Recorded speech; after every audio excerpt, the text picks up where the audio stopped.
muito bem-vindos a esse momento. Eu tenho assim, um enorme prazer em recebê-los aqui para a gente discutir alguns assuntos. Então, vamos para o que interessa. A nossa aula tem o objetivo de dar continuidade ao estudo das propriedades periódicas. De todo aquele avanço dos modelos da tabela periódica, que nós vamos começar com as tríades e depois terminar na tabela de Moseley, o grande ganho, né, dessa tabela é criar uma periodicidade de número atômico, onde você pôs em ordem crescente 1, 2, 3, até os 118, que são os elementos atualmente descobertos. E reparem, em função dessa ordem crescente de número atômico, nós conseguimos organizar algumas propriedades da tabela periódica, algumas propriedades atômicas que são observáveis nessa evolução. Então nós temos a seguinte situação: se você avaliar a tabela periódica, você vai achar, por exemplo, que ela é organizada em famílias e períodos, e aqui eu vou fazer apenas um retângulo representando a nossa tabela periódica.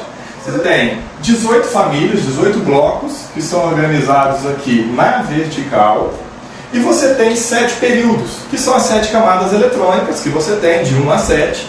Lembrando que lá da espectrometria você tem as letras K, L, M, N, O, P e Q, e ela está distribuída aqui em 7 períodos. As periodicidades, ou seja, as organizações que se repetem, vão estar analisadas sempre em famílias, na vertical, e períodos na horizontal. Então, o primeiro que nós vamos discutir é a definição, só relembrando, isso já foi feito na semana passada, mas é só recapitulando aí para vocês que estão fazendo as atividades. A primeira propriedade vai ser o raio atômico. Lembre-se que esse raio atômico tem uma definição diferente do raio atômico que foi proposto lá na geometria espacial, que calcula, por exemplo, o volume de esferas. Imagine o seguinte: desde o modelo de Dalton, e aí vamos recapitular bem rapidinho: Dalton, Thomson, Rutherford, Bohr e Arnold Sommerfeld. Em todos esses modelos, e depois desse, o modelo atômico atual, o átomo nunca deixou de ser esférico. A proposta de um átomo esférico se mantém. Então, lembre-se, se você pegar uma esfera e fazer um corte nela, e essa esfera é perfeita, independente do eixo que você fizer o corte nessa esfera perfeita, você vai ter um círculo. E aí nós temos que o diâmetro é exatamente o espaço compreendido de uma extremidade à outra do círculo. E se eu dividir o diâmetro por 2, eu vou encontrar o quê? O raio. Então o raio de um círculo, de uma esfera, basta dividir o diâmetro por 2. O problema é o seguinte: lembrem-se que desde o modelo de Rutherford nós temos a compreensão que existe um núcleo positivo e elétrons negativos ao redor desse núcleo. E aí nós temos um probleminha, porque esses elétrons negativos não necessariamente estão parados, e você pode ter, toda vez que você tenta interagir com o átomo, conforme aquele vídeo que vocês assistiram da dupla fenda, essa carga, essa nuvem eletrônica sofre deformação. Se essa nuvem sofre deformação, eu tenho dificuldade de compreender onde começa e termina a minha esfera. Se eu tenho dificuldade em compreender onde começa e termina a minha esfera, eu tenho dificuldade para calcular, por exemplo, o raio atômico. Então, o que nós fizemos? Criamos um outro conceito do raio atômico, onde você vai ter 2 átomos iguais. Lembrando aí aos nossos alunos do primeiro ano que vocês já tiveram aula desse assunto semana passada, só uma revisão breve, tá? Então eu tenho 2 átomos iguais, vocês vão fazer a gentileza de enxergar aqui 2 esferas perfeitas iguais, e nós calculamos então a distância entre os núcleos, a distância internuclear. Lembrando, vou escrever aqui para você não errar, fora de escala. Você é um bom aluno, já sabe que o núcleo é de 10.000 a 100.000 vezes menor do que o átomo. Então, obviamente, está fora de escala. Então, essa distância internuclear, que é x dividido por 2, é o que dá o raio atômico. Então, isso aqui já está na sua apostila, isso aqui já foi ministrado na semana passada, eu só estou revisando para a gente ter uma sequência das propriedades periódicas, se situar onde nós estamos. Então, o raio atômico, você vai dividir essa distância internuclear por 2. e, obviamente, que como que funciona esse raio atômico na tabela periódica. Tem uma equação que eu acho muito importante para o desenvolvimento dos nossos conhecimentos acerca do átomo, que é a equação de Coulomb. Existe uma variação dela, que eu já mostrei em sala para vocês, eu não vou dar ênfase aqui hoje, que a gente pode calcular as energias envolvidas nesse processo. Mas eu vou usar aquela que é análoga à equação da força gravitacional, que calcula a força eletrostática. Então nós temos força eletrostática é igual a uma constante de proporcionalidade, produto das cargas em módulo pelo quadrado da distância. Bom, o que nós podemos tirar de maneira qualitativa daquela equação? Lembrando que você só vai estudar isso em física no ano que vem. Nós podemos tirar de maneira qualitativa daquela equação que a força ela é diretamente proporcional ao produto das cargas. Quanto maior essa relação de prótons e elétrons, maior é a força entre essas cargas, e inversamente proporcional ao quadrado da distância. Ou seja, se eu aumento a distância dessas cargas, eu diminuo essa força envolvida. A força eletrostática é uma das quatro forças fundamentais do universo. A gente já tem discutido isso com vocês em sala de aula. E essa força ela tem uma intensidade maior que a gravitacional das massas dos corpos, porém, essa força eletrostática ela tem um alcance muito reduzido em relação à força gravitacional. Bom, então, como que funciona o raio? Só relembrando para a gente seguir para a próxima propriedade. O raio atômico, então está aqui de novo a nossa tabela periódica. O raio atômico ele vai aumentar sempre na família de cima para baixo. Bom, isso faz muito sentido, não é verdade? Ora, se eu tenho aqui na tabela 7 períodos, lembrando, K, L, M, até o Q, se eu tenho 7 períodos na tabela periódica, o que acontece a cada período desse? Aumenta-se uma camada. E se aumenta uma camada, eu estou aumentando o volume, eu estou aumentando o tamanho desse átomo. Se eu aumentei o tamanho, eu aumentei o raio. Cuidado, eu acabei de usar volume e raio numa mesma frase, isso não é adequado para o nosso caso. Por quê? Porque raio não depende do volume. Vocês vão ver que nós vamos estudar o volume, como funciona o volume, eu acredito que ainda na aula de hoje. E vocês vão perceber que o volume tem um comportamento anômalo ao do raio, porque são conceitos para nós diferentes, não são associados da geometria. Então, aqui você vai aumentar sempre de cima para baixo. Porque está aumentando o número de camadas, naturalmente o volume do átomo aumenta. Agora, o mais curioso é avaliar num período como isso acontece. E aí no período, vamos lembrar? Vamos avaliar, por exemplo, convido você a avaliar, olha aí o seu segundo período da tabela periódica. Na família 1 você vai ter aqui, ó, nessa posição, o sódio, Na. Depois você vai ter, com o número atômico 12, o Mg, magnésio. Aí vai ter uma lacuna muito grande, porque o D só vai surgir no próximo período. Estou falando segundo período, né? É terceiro, desculpa, terceiro período. Segundo período é lítio, berílio, e aí vai embora. Boro, perdoe-me, terceiro período. Então eu tenho, ó, se você olhar na família 1 tem hidrogênio, lítio, sódio. Agora sim, terceiro período. Então nós temos sódio. Depois do sódio, o sódio tem o número atômico 11, Na11. Depois do sódio, você vai achar o magnésio 12, aí vai ter todo aquele interstício do grupo D, que não vai estar aí, só vai surgir no quarto período. E aí, lá do outro lado, no subnível P1, você vai encontrar alumínio 13, silício 14, fósforo 15, enxofre 16, cloro 17 e argônio 18. Encontraram esse período da tabela periódica?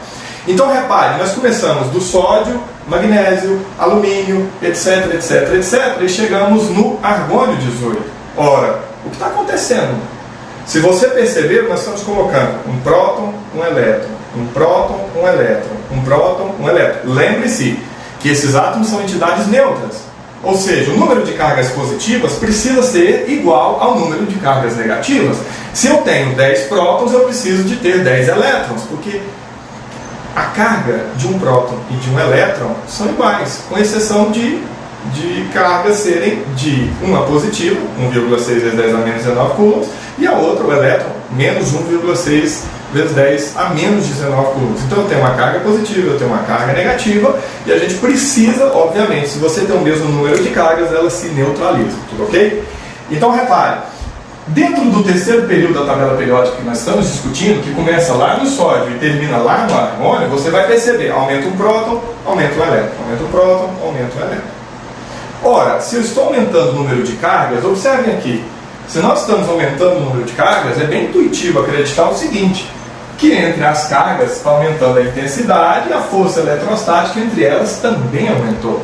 Qual que é o resultado disso? O resultado disso é a redução da distância entre elas. Percebe?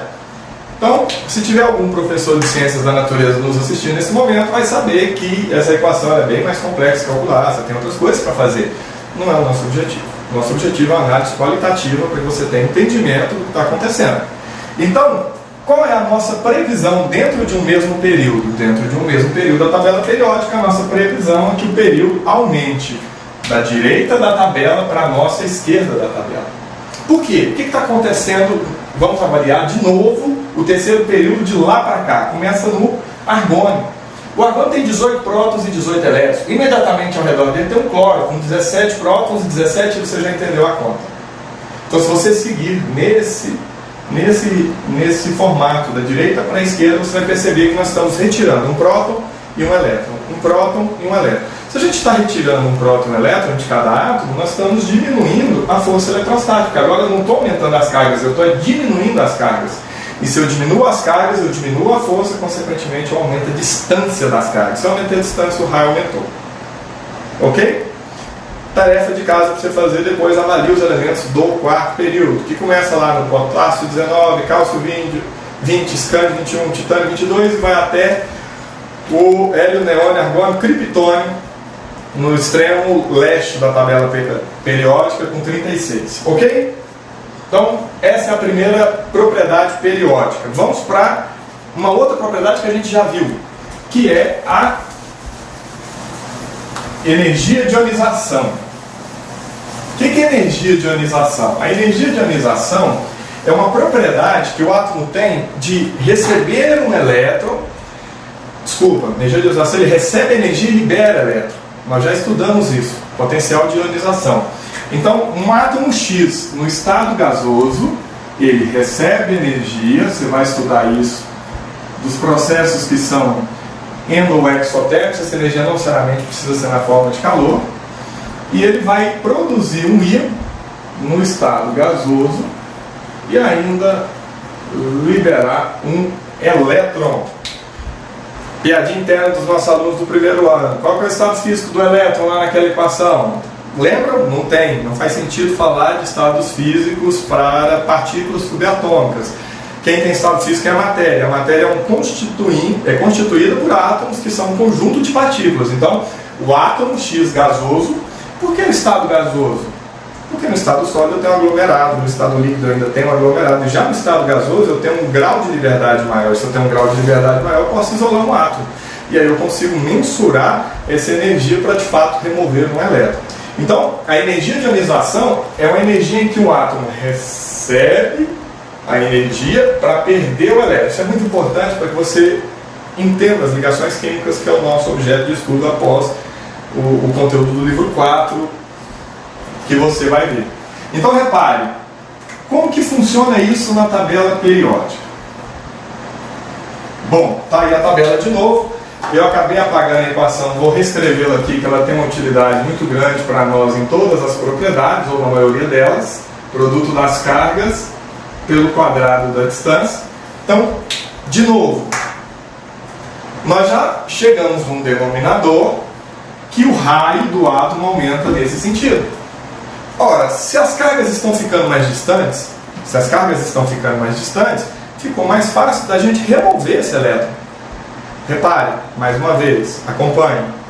Eu estou aumentando o tamanho do átomo.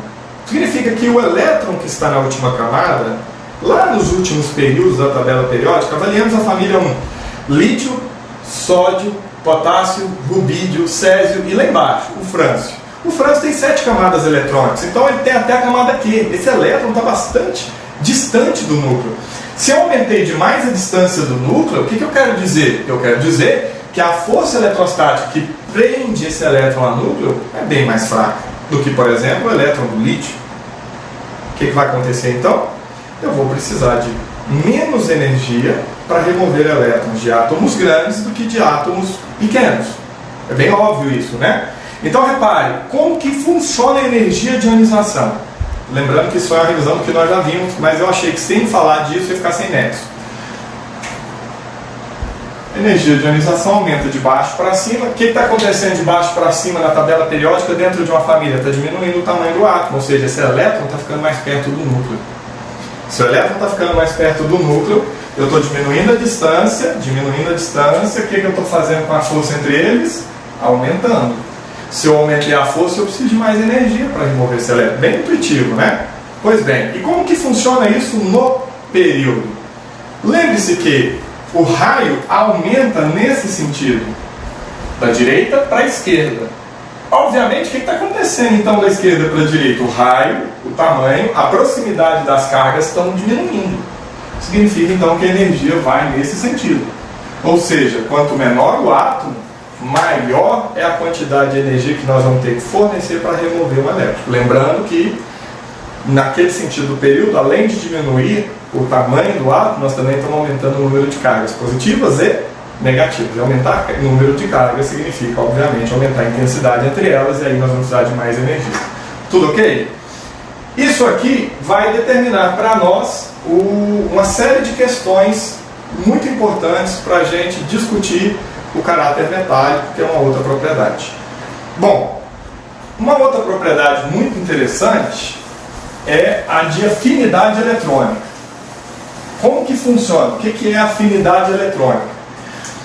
Em função do tamanho do quadro, me permitam manter esses conceitos mais falados. Está no seu material muito bem escrito, não é o nosso costume, vocês já me conhecem, sabem que eu gosto de escrever o conceito, mas hoje, em função do tempo, em função do tamanho reduzido, nós vamos dinamizar um pouquinho diferente, até eu me organizar com o tamanho de quadro. Lembrando, então, que a afinidade eletrônica é uma propriedade em que o átomo recebe um elétron e libera energia. Olha que curioso, na energia de ionização, o átomo precisa receber energia para perder o elétron, porque esse elétron está preso ao núcleo por força eletrostática, de cargas opostas. Agora nós estamos avaliando uma outra ideia. Nós estamos avaliando que o átomo vai receber um elétron e liberar energia, porque isso vai trazer para o átomo a instabilidade. Vocês não fazem ideia do calor que está isso aqui. Mas vamos lá. Vamos pegar o mesmo átomo gasoso, lembrando que por essa história de calcular no estado físico gasoso é definição.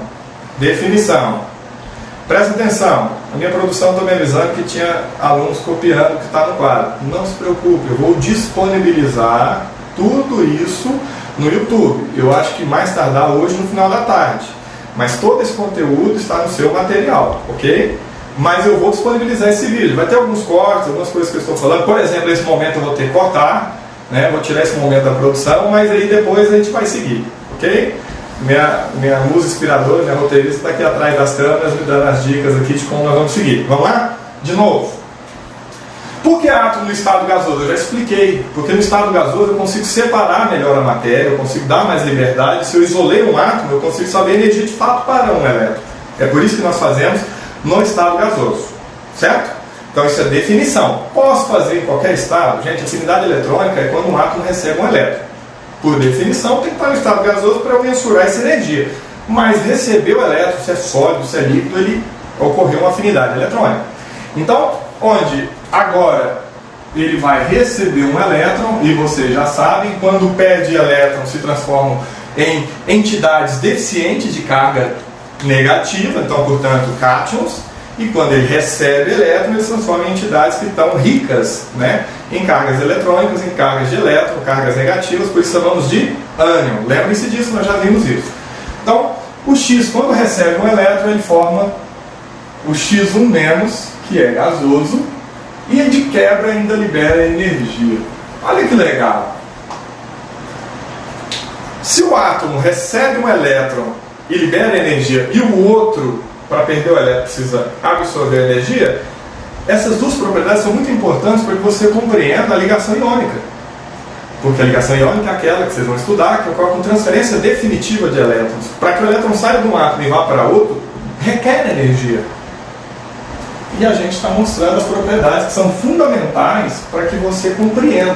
Então lembre-se que lá, eu estou usando muito lembre-se, eu sei, perdoe, mas lá no início do ano, eu disse que o nosso curso é pautado nesse assunto, energia. Porque química é a ciência que estuda a matéria, energia e suas transformações. E muitas das vezes a gente peca por ficar só com foco em matéria e esquecer a energia. Não faz sentido estudar química sem a energia. Ela virou uma regra, uma série de regras para você decorar. E aí, como diz o meu querido aluno Gibran, aí do segundo ano, a química é cheia de exceções. Porém, se você compreender o processo com energia, você não é obrigado a ficar decorando essas regras, você raciocina em cima da questão, e aí as exceções não fazem sentido, porque você não está usando regra. Pois bem, então, a energia numa ligação que um átomo tem para perder o elétron, vem do átomo que vai receber o elétron. Olha que curioso. E lembre-se que a gente trabalha, né? Um trabalho que o Gil e eu fizemos ainda na universidade, que é a defesa do ensino de química quântica na educação básica, que é o ensino médio, é porque senão você não faz muito sentido se você falar que para um átomo, para ter energia de ionização, o átomo precisa perder o elétron, mas ele precisa absorver essa energia. E agora eu estou dizendo que essa energia pode vir do átomo que vai receber o elétron, mas ele só vai liberar energia quando receber o elétron. Olha, peraí, então nós temos um impasse? Na verdade, esse elétron só é teletransporte, que é aquilo que a gente já discutiu das camadas eletrônicas lá de Bohr. E nesse teletransporte, essa energia é compensada, você não pode raciocinar no formato newtoniano. Pois bem, a próxima propriedade, então, aliás, perdoe, antes de continuar a própria propriedade, nós temos que concluir essa. Como que funciona a afinidade eletrônica, então, dentro da tabela periódica? Está aqui a nossa tabela periódica, e você vai perceber que ela tem um comportamento muito semelhante com a energia de ionização. Porque, repare, quanto mais próximo do núcleo eu colocar esse elétron, como que eu vou colocar o elétron próximo do núcleo? Se eu vou trabalhar sempre com a última camada, a camada de valência. Átomos grandes, esse elétron vai entrar lá na última camada. Ou seja, esse elétron está distante do núcleo. Isso vai influenciar na força? Vai ter um aumento de volume. Ânions são sempre maiores do que cátions, ânions são sempre maiores que o próprio átomo, porque tem um aumento de repulsão de uma carga extra. Só que a distância do núcleo é muito grande, consequentemente a energia liberada por esse átomo é muito baixa. Já átomos pequenos, e aí de novo, olha aí na tabela 1. Aliás, tabela 1 não, desculpa, na família 1 não. Vamos agora para a família 2. Então eu tenho berilo, magnésio, cálcio, estronço, bário e rádio. Olha lá o berílio na família 2. O berílio tem duas camadas eletrônicas, então se o berílio ganha um elétron, esse elétron vai entrar numa camada bem próximo do núcleo. E aí ele vai ter que liberar uma grande quantidade de energia. Então a afinidade eletrônica ela aumenta de baixo para cima na família, ou seja, quanto mais próximo do núcleo você colocar esse elétron, maior a energia que vai ser liberada. E curiosamente ela aumenta também da esquerda para a direita, porque esses átomos vão diminuindo nesse sentido. Então lembra da história de colocar o elétron mais próximo do núcleo? Então esse é o efeito que você espera observar na afinidade eletrônica. Vamos só escrever aqui para quem está copiando. Isso aqui é o conceito de afinidade eletrônica. Então assim, pessoal, essa é só a nossa primeira aula. Eu vou pedir aqui 1000 perdões, uma série de desculpas, tem uma série de coisas que ainda preciso me acostumar. É um tanto quanto estranho para mim estar olhando para um celular, não tá vendo a carinha de vocês, não tá vendo assim aquela carinha de do que ele está falando, meu Deus do céu. Então aquela carinha assim, isso faz uma falta que vocês não têm ideia, a saudade aqui está enorme. Mas nós vamos nos adaptar a essa situação. Agora nós já vamos abrir o momento de perguntas. A gente está aqui fazendo um controle de tempo, existe uma previsão de 1 hora, como eu disse no início. Uma outra propriedade muito importante é a de eletronegatividade. Isso aí já é uma confusão sem tamanho. Por quê? Não faz sentido falar em eletronegatividade de um átomo isolado. Eletronegatividade. Não faz sentido falar de eletronegatividade de um átomo isolado. E até existe aqui uma fila de eletronegatividade, um raio de eletronegatividade, que vem do flúor, oxigênio, cloro, nitrogênio, bromo, enxofre, carbono, hidrogênio, fósforo e aqui metais. Bom, alunos do Monteiro Lobato já viram isso diferente? Não, nós mostramos que é assim mesmo, Gil e eu mostrando, o Gil inclusive está fazendo uma senhora lista de eletronegatividade, colocando outros elementos que não somente esse. Mas por que a gente cita esses? Porque esses aqui, em sua maioria, ou na sua totalidade, na verdade, são não metais. E nos interessa saber de eletronegatividade de não metais. Não faz muito sentido medir a eletronegatividade de gases nobres. Por que não? Porque dos 8 gases nobres, dos 7 gases nobres que nós temos, hélio, neônio, argônio, criptônio, xenônio, radônio e organessônio, dos 7 gases nobres que nós temos, só do xenônio para frente que a gente consegue fazer ligações químicas, estabelecer ligações químicas. Isso foi concluído em 1962 com tetrafluoreto de xenônio, XF4, XeF4 e com hexafluoreto de xenônio. Existem outros? Existem outros. Mas os gases nobres, em função de terem 8 elétrons na última camada, e nós vamos discutir essa teoria depois, isso causa neles uma baixa reatividade, uma inércia muito grande. Eles são muito inertes, eles não reagem. Então eu não vou conseguir fazer ligação química com uma condição muito simples. Mesmo usando o flúor, que é extremamente eletronegativo, tem uma alta afinidade eletrônica, eu preciso de condições especiais para estabelecer essas ligações com o xenônio. Então, usar os gases nobres, bom, a gente pode até incluí-los aqui, eles têm obviamente que a eletronegatividade não faz muito sentido. Os metais também não. Por que os metais também não? Porque dos metais a gente espera, em regra geral, 2 tipos de ligações: ou ligação iônica ou ligação metálica. Então a eletronegatividade é uma propriedade que surge na ligação química. Então presta atenção no que eu estou dizendo. Não faz sentido eu dizer que o flúor é mais eletronegativo que o bromo, desde que eles não estejam ligados entre si. Não faz o menor sentido, essa propriedade não existe. A propriedade de eletronegatividade ela só surge numa ligação química. Então o flúor é mais eletronegativo que o bromo, se os dois estiverem ligados entre si. Ora, qual a ligação prevista para não metais com não metais? Entre não metais, a ligação prevista é a ligação covalente, aquela que compartilha elétrons. Então, de novo, é isso que te interessa.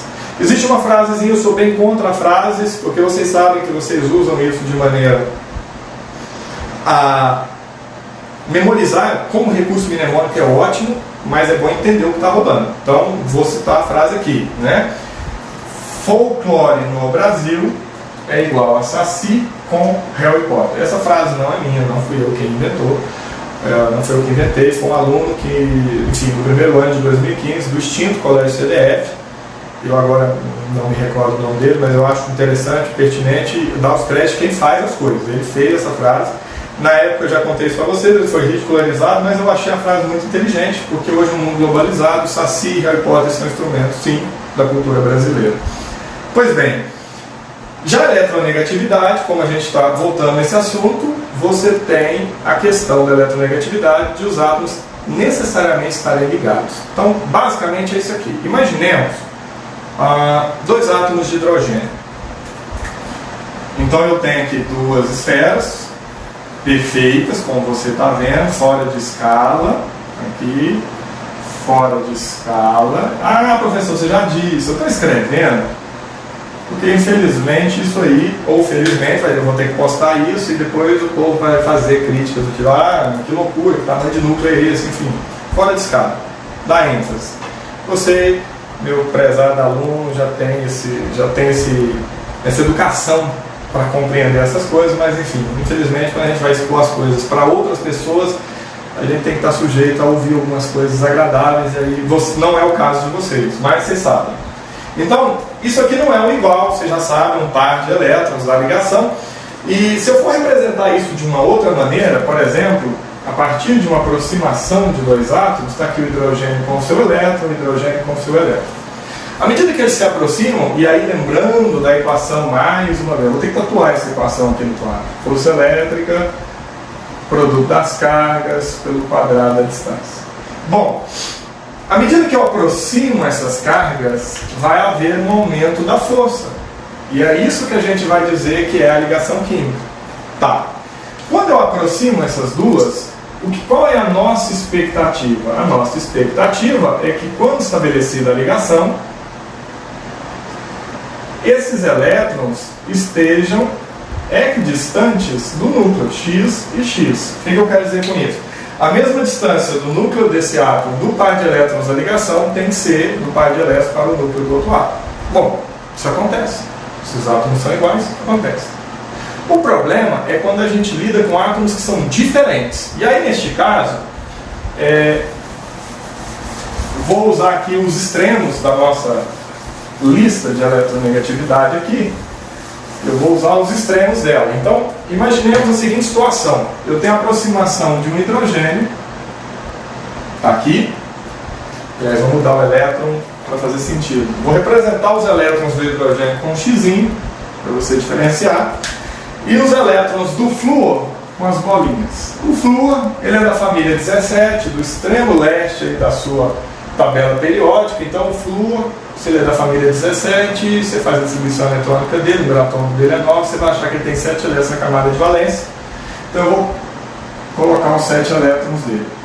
Professor, eu no nono ano vi ligações, mas não estou lembrado. Calma, nós vamos rever todo esse conceito ainda. Nós estamos estudando as propriedades periódicas. Mas como a propriedade eletronegatividade só surge na ligação, eu vou ter que dar uma demonstração de ligação, mas nós vamos explicar isso com muita calma no momento oportuno. Quando você aproxima esses dois átomos, o que vai acontecer, e o que nós esperamos, né, que acontecesse, o óbvio, é que essas cargas ficassem equidistantes dos núcleos. Então aqui o par de elétrons da ligação, aqui está os elétrons do flúor, onde aqui e aqui, por mais que o desenho não tenha escala disso, mas seriam equidistantes. Na prática isso não acontece. O que acontece, na verdade, é uma deformação da nuvem eletrônica, e a explicação que a gente tem, o modelo que a gente tem, é que, na verdade, esse par de elétrons aqui vai ser arrastado, vai ser atraído pelo átomo mais eletronegativo. Então, o que nós vamos observar, na verdade, é algo mais ou menos assim. Ó. Aqui o flúor, ele está com os seus 7 elétrons próximo dele.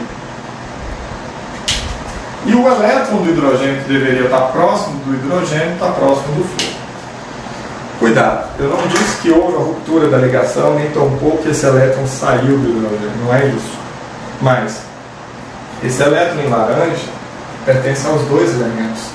Esse aqui, essa bolinha que está junto, também pertence aos dois elementos. Mas, embora pertença a ambos os elementos químicos, a ambos os átomos, eles estão mais próximos do flúor, porque o flúor tem essa propriedade de pegar o par de elétrons da ligação e arrastar para perto dele.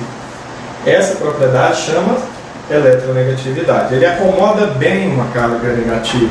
E isso cria uma curiosidade, uma coisa muito importante, que é uma carga parcial negativa, perdoe-me, no flúor, e no hidrogênio, a ausência desse elétron promove uma carga parcial positiva. Então, de novo, eu tenho uma carga parcial positiva e uma carga parcial negativa, surge um dipolo, isso aí vai ser assim, fundamental. Se não fosse assim, não existiria vida na Terra, porque a água deveria ser apolar. Graças a essa propriedade, presta atenção no que eu estou dizendo agora. Só tem vida na Terra porque a água é polar, ok? Não que a água obedece à propriedade, esse aqui é um modelo de algo que a gente observa, a natureza isso já existia. Não interessa a sua crença, se Deus fez, se foi um acidente, enfim. Acontece que, em nossa observação da natureza, achamos um modelo da eletronegatividade, que explica bem o surgimento de cargas parciais na água que cria uma série de propriedades muito interessantes. Inclusive, o estado líquido nessa temperatura. Bom, aqui no quarto deve estar uma temperatura muito mais de 40 graus, porque eu estou desidratando. Bom, dentro das revisões, né, hoje nós vimos 4 propriedades, nós vimos raio atômico, que foi uma revisão, nós vimos energia de ionização, que isso estava dentro da nossa revisão na aula passada, mas nós vimos 2 propriedades hoje que não são revisão. Uma, afinidade eletrônica, que é aquela propriedade que o átomo tem de ganhar um elétron e liberar energia, porque ele vai adquirir uma estabilidade. Lembrando que a gente fala a palavra estabilidade na ciência, significa menor energia, a gente já discutiu isso várias vezes. E a outra propriedade, que é a propriedade da eletronegatividade, que surge quando dois átomos estão ligados e um dos átomos, isso obviamente você não vai avaliar a eletronegatividade de átomos iguais, porque ambos têm a mesma força, não faz o menor sentido. Átomos iguais vão ter elétrons sempre de maneira equidistante, mesma distância, são sempre assim.